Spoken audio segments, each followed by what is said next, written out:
తీర్థయాత్ర చేసి చేసి చిట్ట చివరికి మళ్ళీ తల్లిదండ్రుల దగ్గరికి వెళ్ళాడు. వెళ్ళి తల్లిదండ్రులకు మొక్కాడు, నమస్కరించాడు. కాలం గడిచిపోతోంది.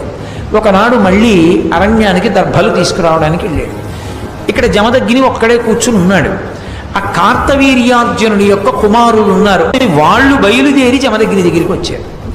మా నాన్నని చంపేసిన వాడు ఈ జమదగ్ని కొడుకైన పరశురాముడే, కాబట్టి ఈ జమదగ్ని చంపేస్తామని కూర్చున్నవాడిని కూర్చున్నట్టు కత్తి పెట్టి తలవరికేశాడు. ఆయన మురిగిపోయింది ఆయన శరీరం మురిగిపోగానే ఆ అరణ్యంలో ఉన్నటువంటి వాడిని పిలిచారు.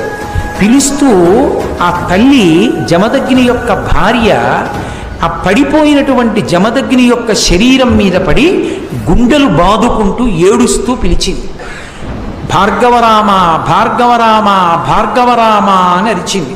ఇన్ని మాటలు అరిచింది అని చెప్పారంటే మహాభారతంలో 21 మాటలు అరిచింది.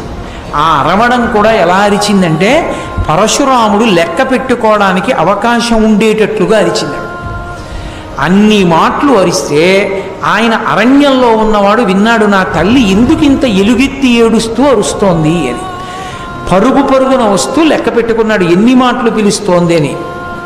ఆశ్రమానికి వచ్చేటప్పటికి 21 మాటలు పూర్తయింది. చూశాడమ్మా, ఎవరు చేశారు ఈ పని అని అడిగాడు. నువ్వు కార్తవీర్యార్జునుడిని చంపేశావన్న కక్షతో కార్తవీర్యార్జును యొక్క సంతానం వచ్చి నీ తండ్రి అయినటువంటి జమదగ్ని చంపేసింది అన్నాడు. వెంటనే ఆయనకి కోపం వచ్చి, అమ్మా ఈ క్షత్రియులు దురహంకారులు, భూమిని పరిపాలించవలసినటువంటి క్షత్రియులు యుక్తాయుక్త విచక్షణ లేకుండా ప్రవర్తిస్తున్నారు. ఒకప్పుడు ఆతిథ్యం పొంది ఆవునెత్తుకుపోయారు.